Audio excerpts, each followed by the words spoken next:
सूरत हाल है, इसमें डायलॉग की गुंजाइश बनती है। बार बार कहा गया, प्राइम मिनिस्टर ने कहा कि बातचीत करें, आज वजीर कानून ने कहा कि बातचीत करें, मगर क्या वजह है कि इमरान खान साहब सिर्फ मुख्तदरा से बात करना चाहते हैं, इस्टेब्लिशमेंट से बात करना चाहते हैं, पॉलिटिकल पार्टीज के साथ वो बात नहीं करना चाहते?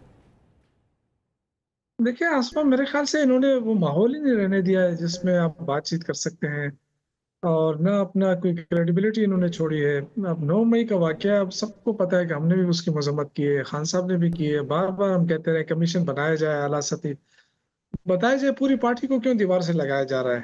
खान साहब ने तो कहा था ना कि जिसने किया है बिल्कुल उनको सजा दें, लेकिन उसके तहकीकात तो आप पूरी पार्टी को अपने लपेट में लिए हुए, इलेक्शन भी नहीं लड़ने दिया बहुत सारे लोगों को। हमें जिस तरीके से ट्रीट किया गया इलेक्शन के दौरान, हम कौन से हमने दहशतगर्दी की थी? हमको 9 मई को तो मेरे अपने कपड़े फटे थे, मैं कितना खड़ा रहा, लोगों को समझाता रहा इस तरफ न जाओ, ऐसा ना करो। लेकिन मेरे साथ क्या हुआ? मुझे भी तो उसी तरह ट्रीट किया गया जिस तरह। तो ये तो एक वो था कि पार्टी को रोकना है, बाकी ये सारा जो है ना मगर जिस आपके तरह ऊपर भी है। मुकदमे तो नहीं, उस तरह आपकी गिरफ्तारी, आपके मुकदमे तो नहीं बने? इसका मतलब ये कि आपके पास आप नहीं थे, आपने कोई तशद्दुद नहीं किया? देखिए तशद्दुद इसलिए नहीं किया कि मैं छुपा हुआ था, बाकी तो मुकदमे तो थे ना। दहशतगर्दी का मुकदमा मुझ पे था, तो इससे ज्यादा तो नहीं हो सकता था ना। वो तो अदालत ने फिर खत्म किया, अदालत से रिलीफ लेता था मैं, और जाहिर है छुपता फिरता था।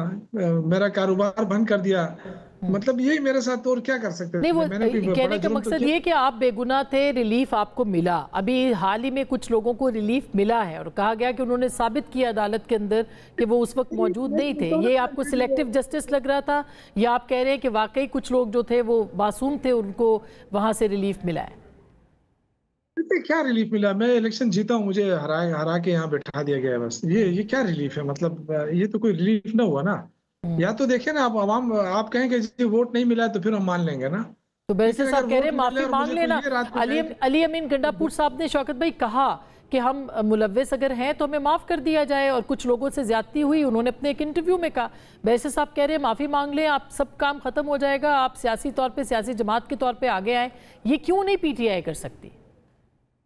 पहली बात तो ये आसमा के, ये कोई जस्टिफिकेशन नहीं है कि अगर वो माफी नहीं मांगी गई है तो आप पूरी पार्टी को क्रश कर दें। आज जो जुल्म हो रहा है, जो इस तस्वीर हो रहा है, क्या ये जो फुटेजेस जा रही है रेहाना डार साहिबा की और बहुत सारी हैं, वो तो आपको एक, चूंकि मीडिया पे बहुत ज्यादा कथने भी हैं, तो वो जो तस्वीर जाएगी बाहर दुनिया के अंदर, तो क्या दूसरे ममालिक इसको नहीं हाईलाइट करेंगे? तो हम क्यों ऐसा काम कर रहे हैं? मतलब ये कि अगर एहतजाज हो जाता, रेहाना डार से इतना खौफजदा क्यों है आसिफ, क्या नाम है उनका, जो वजीर दिफा है, ये उनके उनका इतना खौफ है उससे कि वो नाम ही नहीं सुनना चाहते। इसी तरह वो जो यास्मीन राशिद साहिबा है, 70 फिर साल की बूढ़ी औरत है, हम फिर कह रहे हैं कि उससे पंजाब इतना में तो खौफजदा। लोग फिर भी उस तरह से निकले, वहाँ पे आप कह रहे हैं पाबंदियां भी हैं, लेकिन खैबर पख्तूनख्वा में अली अमीन गंडापुर साहब की इस वक्त भी आप फुटेज देख लें, कितने लोग उनके साथ निकले, एक पूरे शॉट के अंदर ये सारा मामला देखा जा सकता है। तो वहाँ पे क्या मजबूरी थी? नहीं नहीं नहीं नहीं, देखिए ये सिर्फ पेशावर की रैली है, हर शहर से अपनी रैली निकली है। ये सिर्फ पेशावर की रैली है। और पहले तो ये होता था ना कि एक रैली होती, पूरे सूबे से लोग आते हैं। हर जिले में अपनी रैली है, ये पेशावर की रैली है।